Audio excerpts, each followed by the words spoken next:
Según Nietzsche, los seres humanos somos animales históricos, es decir, que nuestra memoria y nuestro pasado le dan sentido y forma a nuestro presente e identidad. Ya sea de grupos, sociedades o individuos, el pasado, lo recordemos o no, deja huellas.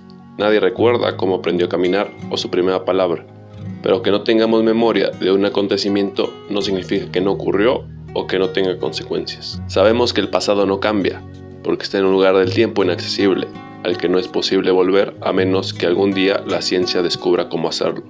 Pero la historia no es el pasado, sino la reconstrucción de este, o sea, un recuerdo.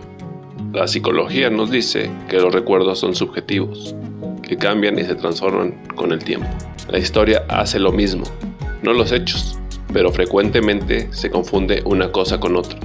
El dato histórico más cliché, como que Cristóbal Colón descubrió América, se entiende como un dogma, pero esos no fueron los hechos.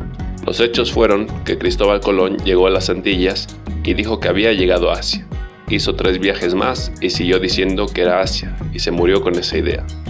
Si Colón jamás supo que existía otro continente, es absurdo decir que lo descubrió, según Edmundo O'Gorman, quien habla de esto en su libro La invención de América.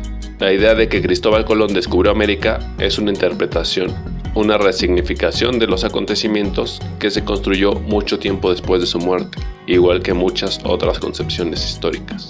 Pero en las escuelas, en los días festivos y otros medios de transmitir la historia, persiste el dogmatismo. Y aunque hoy en día hay mayor crítica a la historia oficial, muchas veces esta consiste simplemente en cambiar un dogma por otro, en decir que Cristóbal Colón no descubrió América porque ya habían llegado otros antes.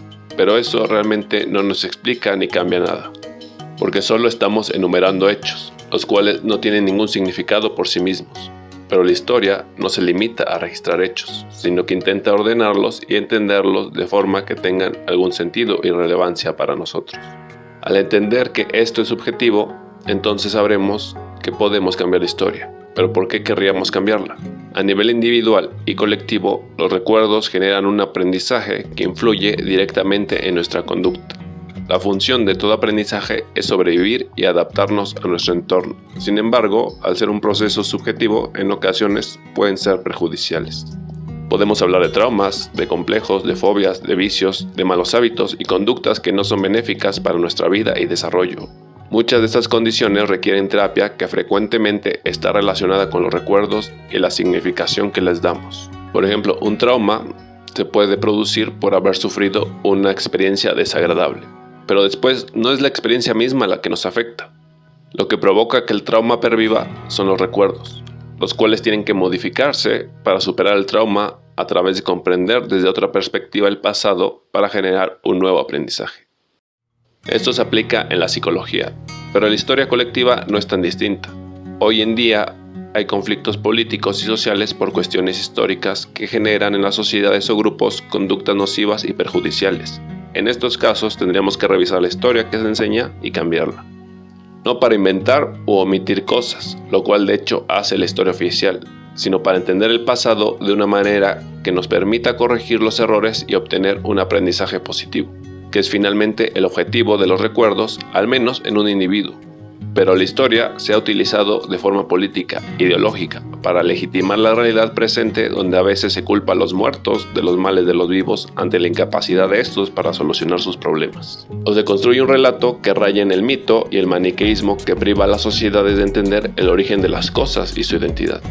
Mircea Eliade habla de cómo en algunas culturas el mito tiene la función de explicar lo que es creación humana como obra de los dioses, que al concebirse como seres superiores se elimina la posibilidad de cuestionar la realidad. Nuestras sociedades, entre otras cosas, utilizan la historia. El problema es que ésta termina adquiriendo características del mito y se vuelve dogmática, principalmente la historia oficial, no la que escriben los historiadores en la academia, que si bien no está exenta de carga política, ideológica y personal, es mucho más rigurosa y crítica.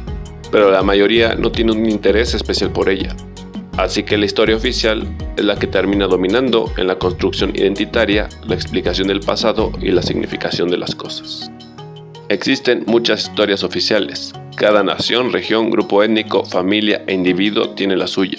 Pero si ésta se ha construido y transmitido a partir del mito, de la omisión o la malinterpretación Generando un aprendizaje problemático y ofreciendo una explicación pobre de las cosas puede ser dañina. ¿De qué nos sirve una fobia o un trauma? La mayoría de las veces de nada. Incluso si es una fobia hacia algo que sí sea peligroso y hay que temer, pero la fobia nos puede conducir a acciones erróneas que nos pongan en mayor riesgo o a un estrés innecesario en caso de que no haya peligro real, o incluso a evitar hacer cosas que podrían ser benéficas para nosotros.